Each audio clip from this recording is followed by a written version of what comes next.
Drage gledateljice i gledatelji, hvala vam što ste još jednom s nama. Ovo je još jedna emisija Jeste li znali? Hvala i svima vama što vjerojatno imate upaljen Laudato TV i evo naletjeli ste na ovu emisiju. Ali pozdravljam i vas koji ste možda listali programe tražeći neki dobar film pa ste evo došli na Laudato TV. Ostanite s nama, ovo nije film, ali ćemo razgovarati o filmu i o različitim zanimljivim filmovima. Imam nesvakidašnjega gosta koji će nam predstaviti neke svoje filmove. To je gospodin Juan Manuel Cotelo, španjolski redatelj, glumac i novinar. I upravo njegov film NAJVEĆI DAR, njegov najnoviji film, sljedećih će se dana prikazivati u Hrvatskoj. Ali on ima i drugih filmova, neke smo vidjeli na Laudatu. Neću vam sada sve otkriti. Ostanite s nama u sljedećih gotovo sat vremena. Vjerujem da vam neće biti dosadno.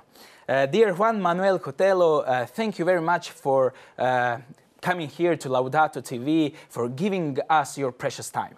Thank you for your time and your presence. I've started to appreciate more my time since I got my kids. Yes, me too. And then I said, oh my God. You have three, right? I have three. I have also three daughters. 3 daughters. Yes. Oh my God, it has to be interesting and very rose at your home. We can talk about it later. Yes. Okay, we can talk about it later. So you are a Spanish director, actor, and I also read somewhere that you are a journalist. Mm-hmm. So can you tell us in the beginning just a little bit about yourself? Was the world of movies always something that you wanted to do? Did you always want to film movies on a Christian topics, on Christian values, the thing that you're doing right now? Can you share a little bit your story with us?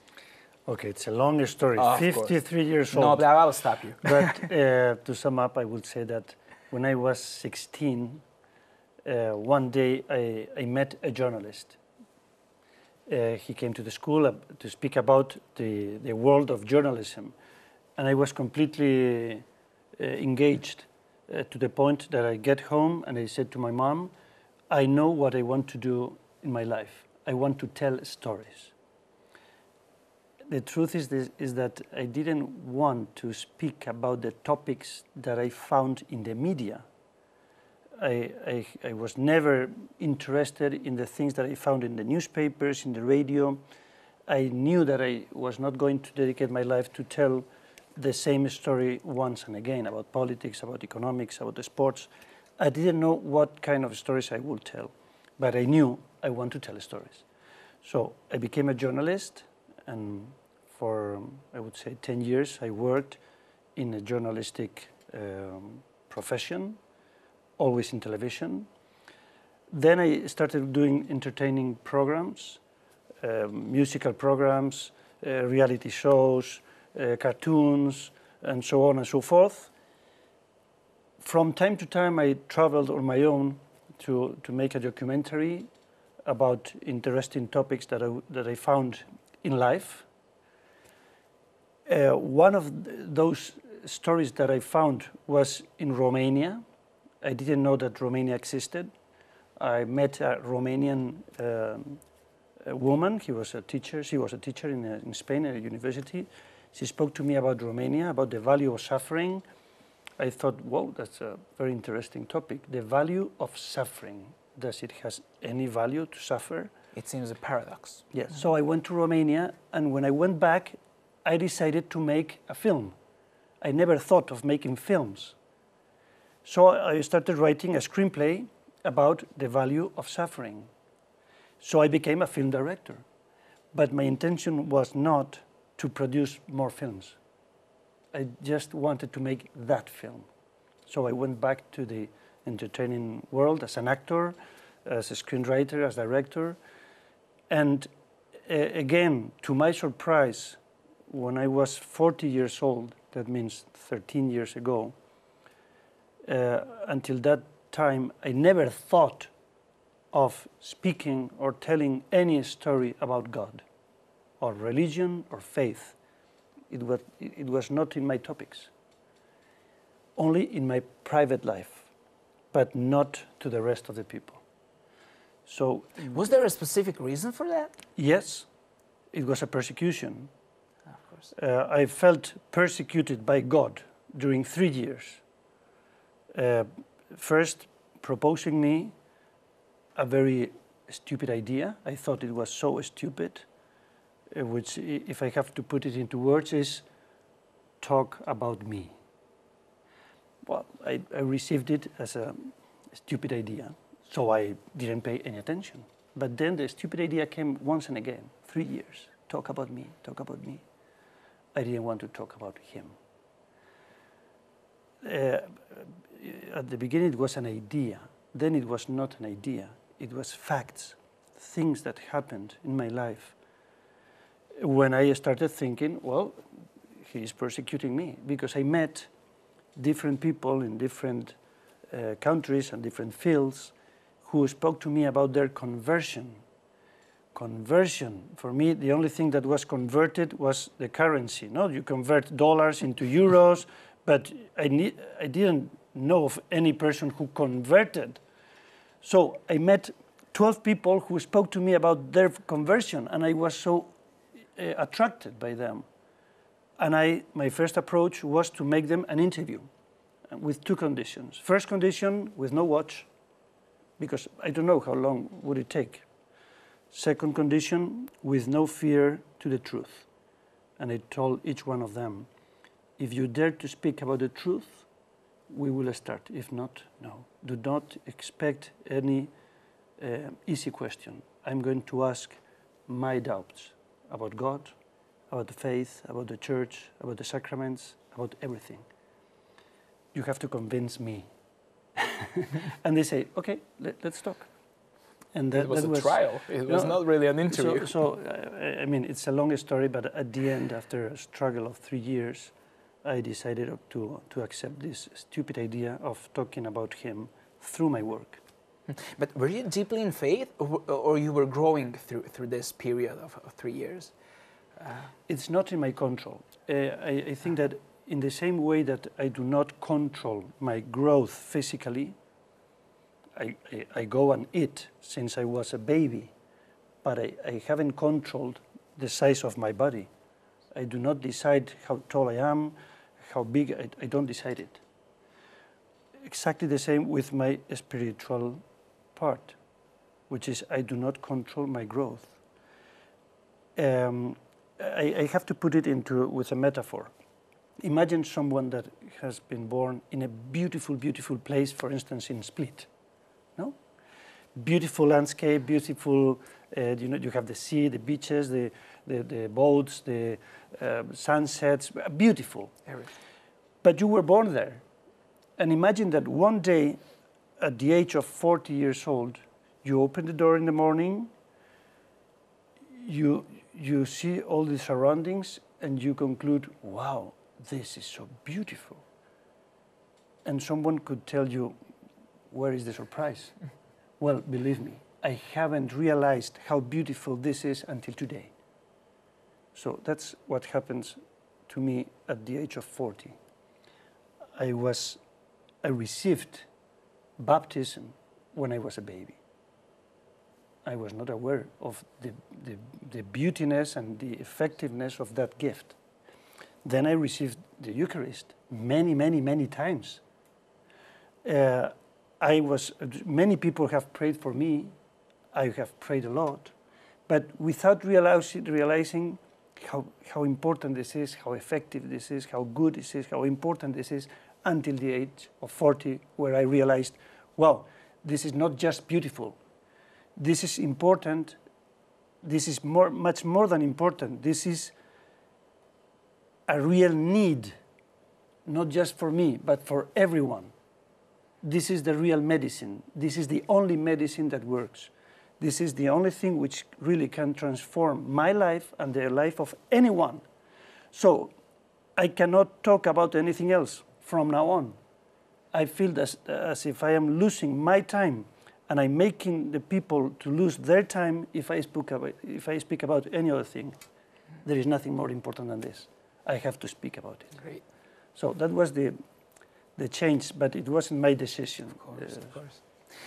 And the same way as we cannot control our rate, we cannot control events in our life, and events in your life brought you to make more movies and to talk about God. So now you have a production house called Infinito Plus One. Yes. As I think. Can you tell us a little bit about this production house? Because it is not only a production house, it is also a foundation. Mm-hmm. So how can... It's out of my control. Okay. I am supposed to be the director, but the true director is God himself, who directs, he's the producer, the director, the screenwriter, the promoter, everything. We are a production house, yes, because we produce films. We are a distribution house because we distribute the films worldwide, so far to 30 countries. We are a foundation because we finance the film through crazy people, through generous people who think, okay, I will put the money for this, even though I know that it's not impossible, but very, very difficult to have the money back. And we are also a real family. This is not poetic, this is true. A family which is growing up in the world with crazy people jumping in, saying, I want to be part of this mission. Okay, welcome. The door is open for anyone. So this is what Infinito más uno, Infinite plus one, is so far. What comes next? I don't know. I will find out. Yeah, but you're doing the movies that really look nice. That they look as a big production, they're not really.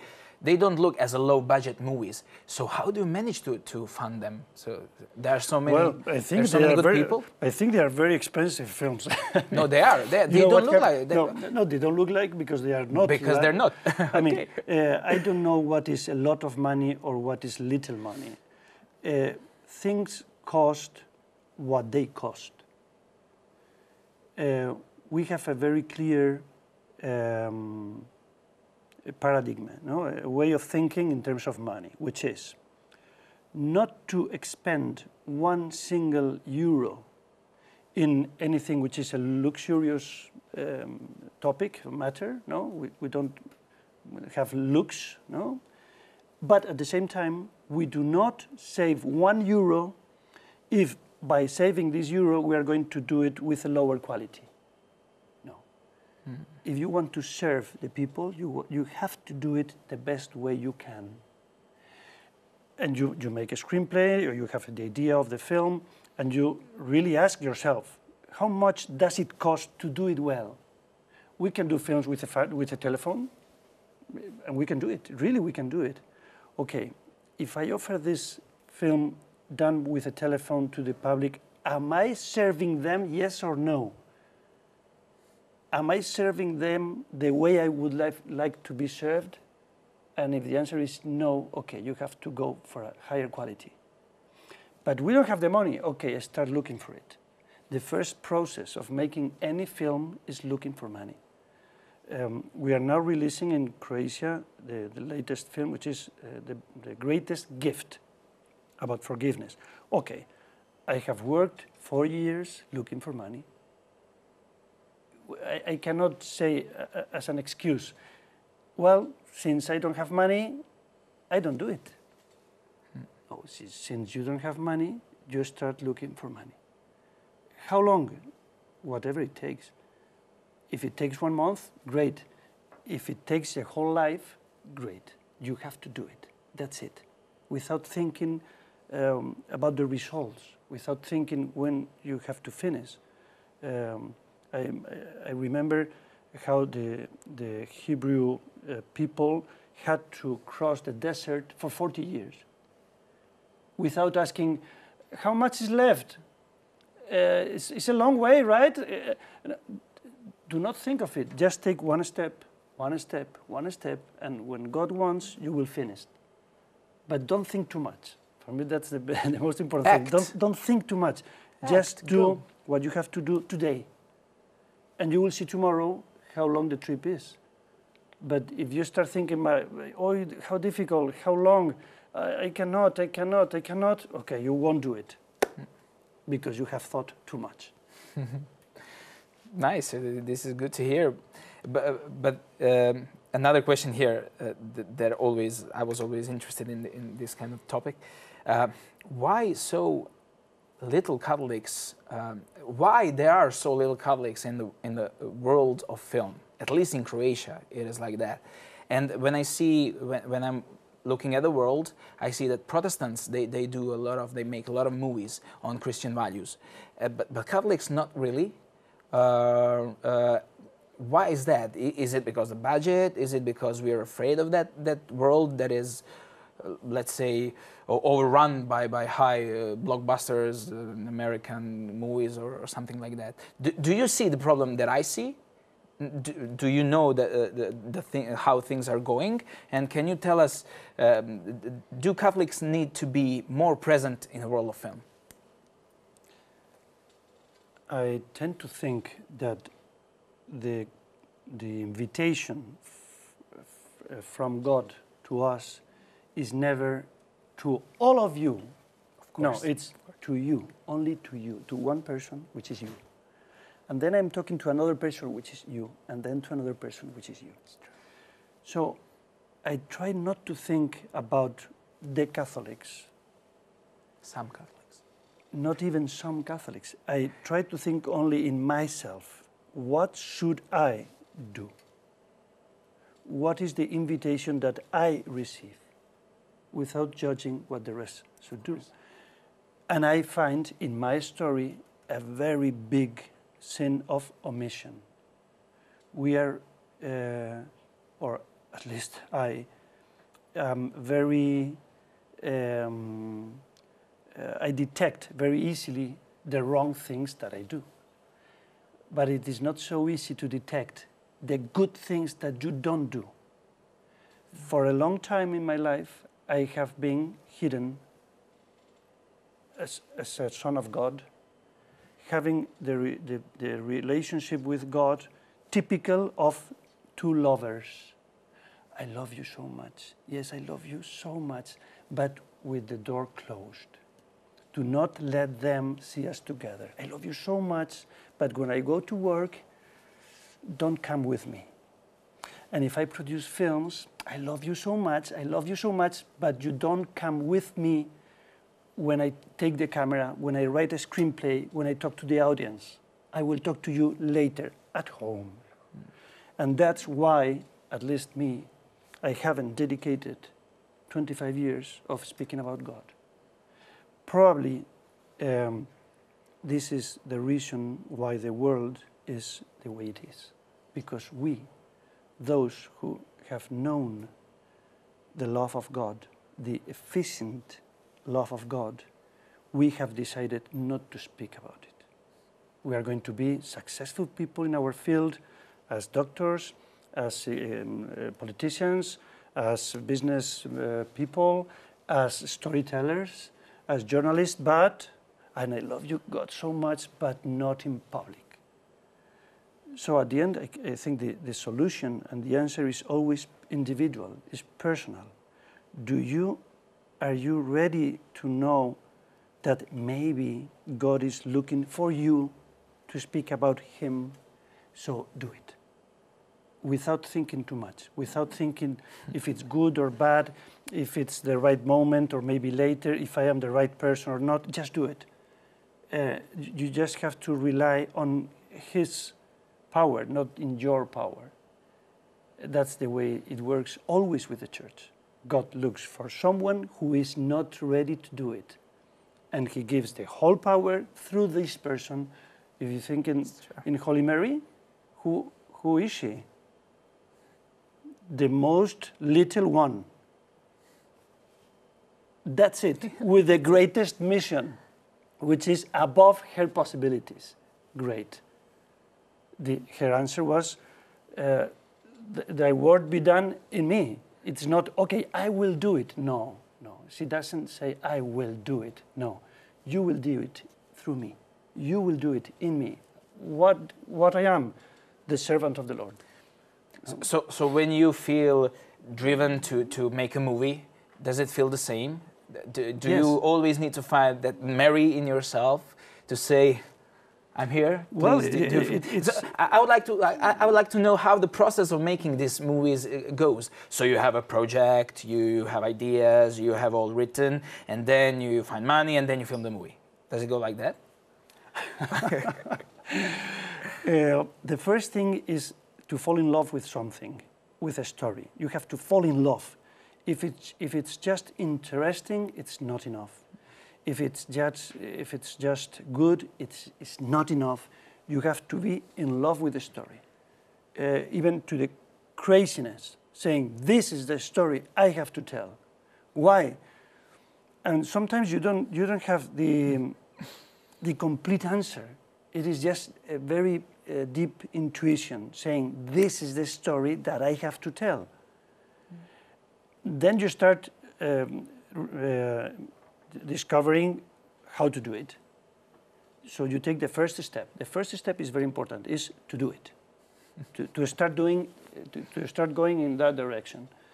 And then you will learn when you move, you start living the real life, which is not here. It's the real life.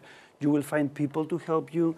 You will find obstacles, which are also beautiful. It's like a sport. Any sport without any difficulty is boring. Well, life without difficulties is boring. And you face difficulties with a sense of sport.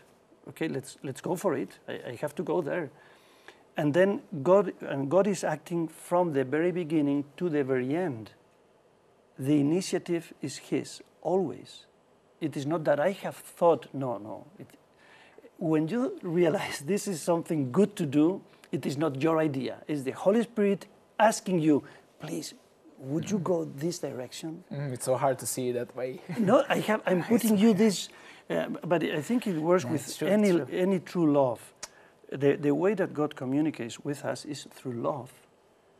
Why should I study this or that? Because I love that profession. Why should I marry this person and not that one? Because I love her. Why should I? So love it's also a way of knowing, which goes deeper than just your thoughts. You know through love what you should do. And in doing it, you discover that it was true. It's the good way. And when you renounce to the things that you already love, you feel as you are really going in the wrong direction, even if you have success. The good result is not success. The good result is the very powerful feeling that you are doing the correct thing, the right thing. This is the price of being, of doing what God asks you to do, which is the interior peace that you have.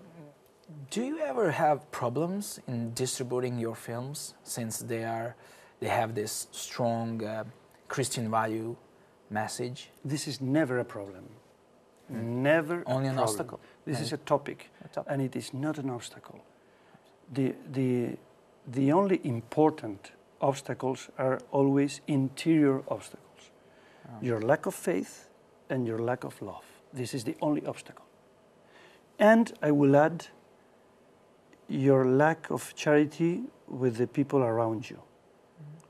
This is the big obstacle. When you divide with your friends, with the person you work with your wife, with your daughters, this is the real obstacle. People imagine that the world is against these films. Not in our case. Not in our case. The world is thirsty about these films. Not the film, the content, the gospel. When you see the Bible, it is the most published and sold book in history. And the gospel is not, how can I say this? We are made for it. It is not something that you have to force. We are made for it. The real obstacle is not living the way God asks us to live. So, believe me, the obstacle is never the world outside. The big obstacles are always inside, interior obstacles. So our viewers were able to see 2 months ago, I think, your movie Footprints. And as I hear from, I didn't see it since I have 3 little kids. I'm sorry, but it's on my list. It's on my bucket list. Put it. So, but as I've heard, the reactions were really good, and I see that really.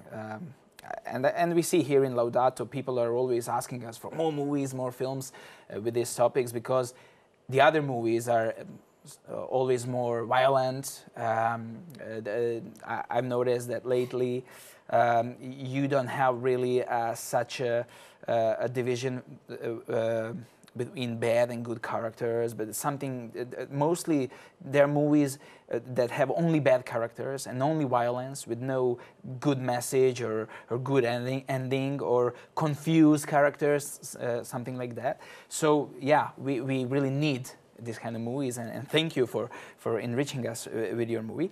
But you now came to Croatia to present and to show your newest movie, The Greatest Gift, as we mentioned. And first of all, this is your first time in Croatia, and what are your impressions? With the film, yes. With the film. I have been earlier to Dubrovnik and to your city, to Split. Nice. But my first time in Zagreb is now. So you have already an experience of Croatia, and we are very eager to our Catholic faith and to living, and I think you've seen it, and that you got this impression of us. So here your movies will really have an audience. But the movie, The Greatest Gift, how come that you filmed a movie about the topic of forgiveness? What drove you to do it? Well, it came to my life as a gift also. It happened in Colombia. After having a meeting in a theater in Bogota, a person came to me and he said, my bosses want to talk to you. And I asked, who are your bosses? And through the internet, he introduced me to his bosses. And I saw that they were people who have killed thousands of people. He has killed 1,500 people. He has killed 10,000 people. He has killed 20,000 people. And I asked, why do they want to talk to me? And he said, because they want to ask for forgiveness, and they would love to do it through you. I asked, where are they? And he said to me, they are in prison. They went to prison not because the policemen, not because the army. They went voluntarily after repenting of their lives, and they asked the permission to get in touch with the victims, with the families of those who were killed, to say, I'm sorry. I killed your husband, I killed your wife, I killed your son. So I visited them in prison. It was a very beautiful day. And then I went with them to visit the victims. And it was the most beautiful day in my life, which is to see how they were received, with hugs, with kisses, with food, with drink, with sings, with prayers. It was a party, the party of forgiveness. So from that day, the parable of the prodigal son in the gospel is not a parable for me anymore. I have drunk that wine, I have sung that music, I have eaten that meal. So it wasn't a difficult idea at all. It was immediate. I have to tell this. I have to tell that it is possible to be forgiven. It is possible to forgive. And I have made the film thinking in two people. One person who might say, who might think, I cannot be forgiven. I cannot, it's too late. What I have done is so terrible. It's too late for me. I'm a bad person. And the other person for whom I have worked is someone who says, I cannot forgive. It's too much what they have done to me. It's too late. It's too sad. I am condemned to hate, to sadness. So the good news is not at all. Not at all. So we present different stories of people who thought it's impossible for me, but at the end they all have celebrated the party of forgiveness. So it's a beautiful, not just beautiful, it's a hopeful story for anyone. You can also solve your problem, no matter how big it is, no matter how impossible it looks. It is possible, but you have to ask for help, because it is truly impossible for you, but there is the Lord of the impossibles who is ready to help you. And you are going to see the real power of God resurrecting yourself, because you are now dead. Dead for hate, dead for sadness, dead for fear. Okay, let's give it a chance. Let's give God the chance to demonstrate His power as the Lord of the impossibles. You are going to fly again. Yeah, but still it seems to someone that it's like a story, it's a nice story. So they will ask, but how? God will help you. But they will also want to know how. So, do you know what? The answer is never a theory. Yeah. The answer is never a theory. I don't know if you have seen people suffering a lot because, for instance, a cancer, no? And if you don't have the cancer, you can think, well, if I would have a cancer, I will be destroyed. I will be so sad. And how is it possible that this person is still happy, knowing that he's going to die? You know what? He has the grace to do it. Because he has the problem, God is helping him or her for this problem. And you don't need that help. But wait, that wherever you are, whatever situation you're facing, you are going to receive what you need to overcome that difficulty. But do not try to understand it now. You will understand it then, when you are with the problem in your hands and you ask His help. It's a very simple prayer, which is, do you know what? I need your help because I can't. And then the help comes. The help doesn't come when you say, I can do it, I can do it, I can do it. But you are realizing day by day that you can't. But you are so proud that you are not ready to say, I need help. Okay, ask for help. This is the real problem. Ask for help and accept the help that you're going to receive from the people around you who love you so much. And you are saying to them, I don't need your help. I can face it alone. No, you need your help. You need their help. So, sorry for such a long answer, great. But the thing is that with love, never the answer is theoretical or theoretical. It's always a practical answer in your own life. You start loving and then you understand, not the opposite. But why did you film this movie in an international way, let's say? The movie has an international character. Mm-hmm. The stories come from different parts of the world. Well, two reasons. First, because we found the people who were ready to share the story of their wounds in different countries. In Spain, in France, in Ireland, in Colombia, in Rwanda, in Mexico. And at the same time, it happens that forgiveness is something which doesn't have any border, any cultural. It's not a cultural topic. It's not a social topic. It's not even on a circumstance. No, I have been to many countries in this year presenting the film, and in all of them they say, you know what, this film is very important to our country, because in our history we have lived this, and then I go to another country. You know what, this is very important in our country. So the good question is there any person in the world or any country that can say, we don't need forgiveness here? No, I don't need forgiveness in my life. I don't need to forgive. I don't need to ask for forgiveness. Okay, you have a problem in your heart, which is closed. You have to open it up to the truth, which is you need to be forgiven and you need to give forgiveness to the rest. But the stories you talk about in the movie, and it's a documentary, but you always have, in your documentaries, always have played parts and stuff. But the stories are really tough, you know, someone killed 1,000 people, or somebody killed my parents, and I need to... Was it hard for you to find those stories? My point is it our prejudice that forgiveness does not happen in the world? Mm-hmm. And then we think, oh, there is no such thing as forgiveness. Mm-hmm. Is it only our prejudice, or we just don't see media talk about it or write about it? Mm-hmm.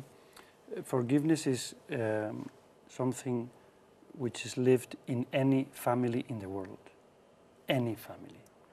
There is not one single family in the world who can say, we haven't... no, this is true, this is true.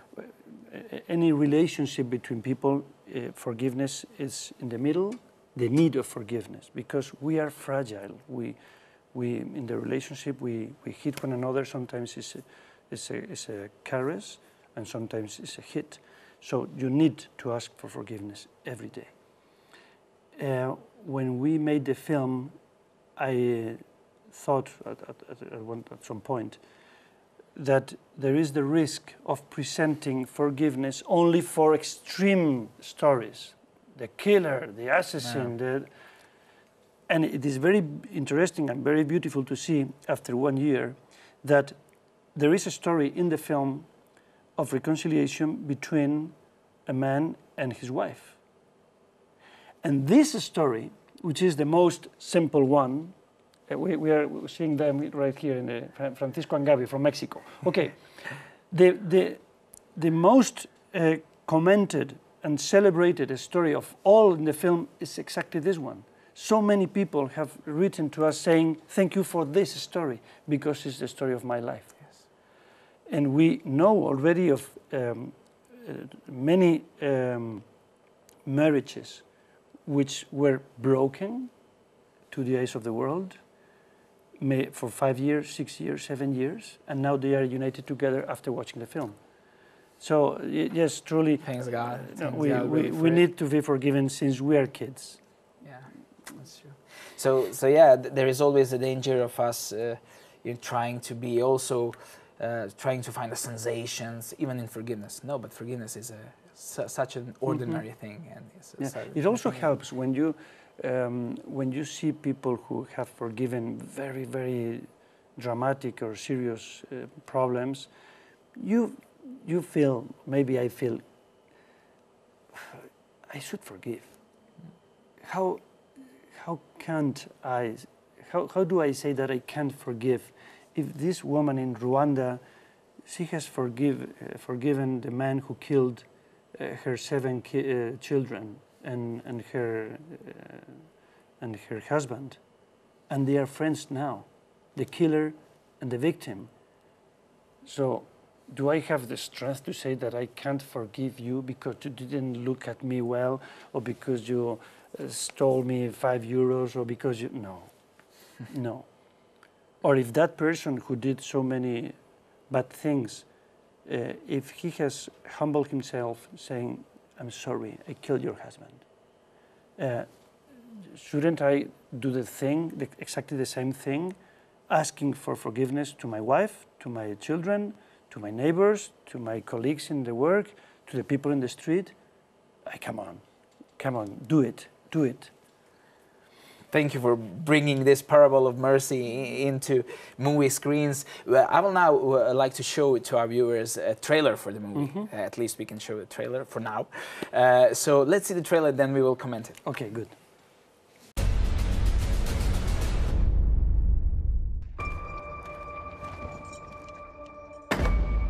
Me debes algo, Will. Que nadie toque mis cartas.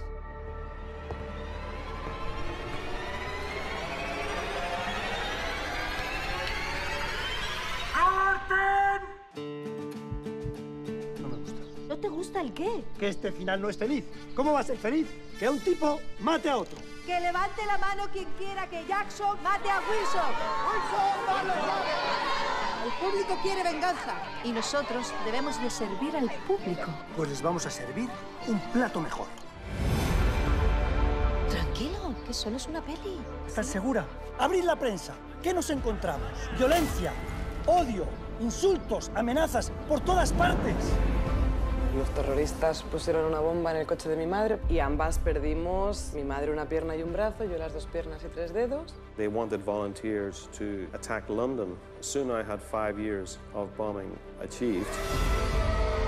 Mon carburant, c'était la haine. Toujours pour être plus fort, pour tuer mon père. ¿De cuántos asesinatos estamos hablando? Con mis propias manos, unas 300 personas.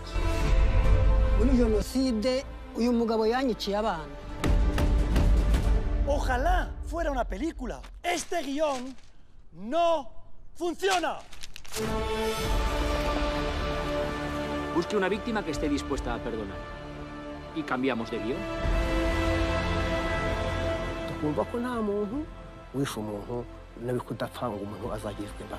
Tú, víctima de una bomba, has abrazado a un hombre que puso bombas a otras personas. Juan Manuel, cuando tú estás en la guerra se te cierra el corazón. La palabra amor tú no la conoces ahí.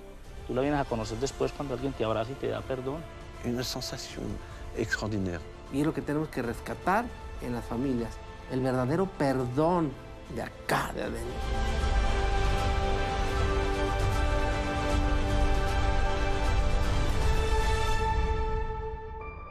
¿Qué final feliz queremos ofrecer a nuestros espectadores? ¿Lo de siempre o algo realmente revolucionario? When I first saw this trailer, and in the beginning there is a Western scene, Yes. and I was so emotional because my father, he loves Western movies, and then I loved Western movies because of him. But then this played part, and the beginning of the movie, it's really interesting. So I'm curious. In the end, did the script change? I can't answer, but I can tell you something. Please. The end is happy ending. It's happy. Really happy, not artificially. So you have to see it. You have to see 2 films, Footprints and The Greatest Gift. Wait. Okay. I just have to put it on. Have you seen Mary's Land? No, Okay, but I've read. okay, Oh okay, God! please, So please. Mary's Land also. There is another one, The Last Summit, about That the was the priest, first and one. you were talking good things about the priest. How come? Because I met a holy priest. I see. In They a are moment, holy priests. in a moment where it was like fashionable to speak wrong about bad priest, and we were informed very, very professionally with the names of the bad priest, what he did, when he did it, to whom, where, and I thought, well, imagine a tennis court with 2 players who played really bad. And imagine that all the cameras, all the media, all the photographers are covering the event and analyzing, okay, now let's see how he doesn't hit the ball. Now let's see how he falls to the ground. And we know all about those 2 bad players. And there is another court right beside it with someone named Djokovic, another one is Nadal or Federer, and no cameras there. I say, hey, there are 2 guys here, they play incredibly. No, they are not interested. We are not interested in them. Why? Because they played too good. Okay, with the church, that's what it happens. We are not interested, the media, in the good player of faith, in the good player of love. We pay a lot of attention to those who play really bad. And we inform about who they are and how they play so bad. So this is an invitation for everyone, not only for me, to look for these movies and to see these movies. And one last question. You came to Croatia now to show The Greatest Gift. But how did you come here? Who brought you here? I've heard, and is this true, that you come to countries by volunteers that Yes, contact you from various countries. Yes, this is all a volunteer. I mean, to be a Christian is a volunteer Of course. thing. To be an apostle is volunteer also. One day I was very, very angry. When I am angry, I pray very well. So I was so angry and I said, Lord, I need an army of crazy people. because with the smart people, I do nothing. And then these crazy people jump in from all over the world, including Croatia. I don't know if you met her, Magdi. Magdi is really crazy. Magdi brought you here? She's crazy. And she's... I'll just stop you for a moment. We, from Laudato TV, we understand crazy people, but we started this television... I didn't want to say, but you look crazy also. So. Of course. Okay. We understand each other. So with crazy people, God can work. With too smart people, with people who think too much, with those who analyze the pros and the contras, he can do nothing. It was crazy for our mother, Mary, to say yes. It was crazy. It was crazy for Christ to come to the earth from heaven. It was crazy. It was crazy for the apostles to get out of that room in which they were protected to spread the good news outside. It was crazy. And it will be crazy once and again. God needs crazy people.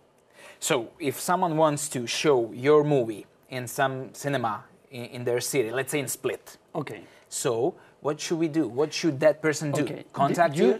You should go to, I cannot pronounce it. Okay, ulaznice.hr, okay. And look for NAJVEĆI DAR.